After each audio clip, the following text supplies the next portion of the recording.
हाँ, पहला बात शिल्पी के साथ मंच में। चलिए मोहम्मद बेला जी।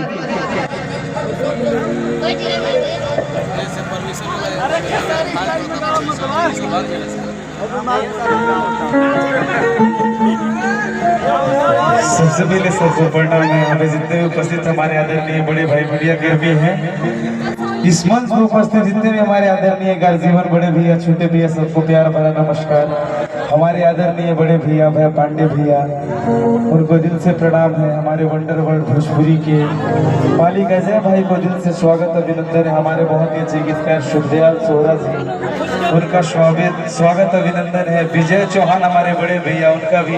आज हमने के शिल्पी राज जी जे इंडस्ट्रीज के बहन बाड़ी, आज उनकर बड़ बहन के बियाह बा।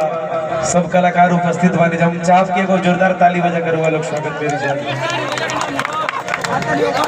और ये गाना मेरा बहुत बड़ा हिट हुआ है, आपको भी पता है। ये मुस्कान जी दीवानी उस गाने की।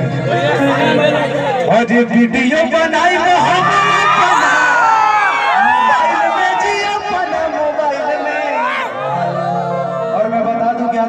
सावन कामर भजन उसी ट्यून पे आज रिलीज हुआ है वंडर वर्ल्ड भोजपुरी से। और मुझे लगता है कि आज वो 10 घंटा में 4 लाख क्रॉस कर चुका है। मैं चाहूंगा और उनके लिए जोरदार ताली बजाएगा आप उस गाने के लिए। इस बार वो में पूरा गाना एकदम धूम मचे एकदम। और ये वीडियो बनाई वो हमारा बना मोबाइल में जी अपना मोबाइल में। अरे ना चाहे बलनुआ अरे ना चाहे बलनुआ खेसारी स्टाइल। अरे लालू जैसन नेता के हो अरे भागी ना होई कमर के तनों के हो हिलाई बाकी। एक बार खेसारी भैया के लिए जोरदार ताली बजाकर स्वागत कीजिए। आज मरण के मिजाज खुश कोई जाएगा।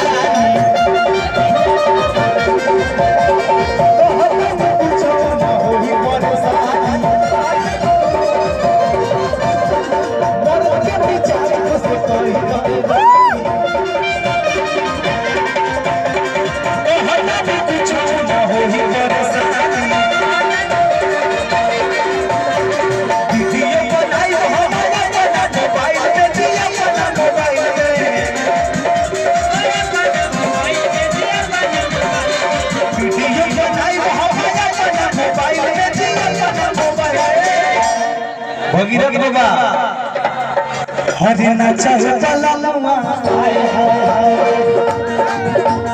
ना चाहे बलनुआ खेसारी स्टाइल।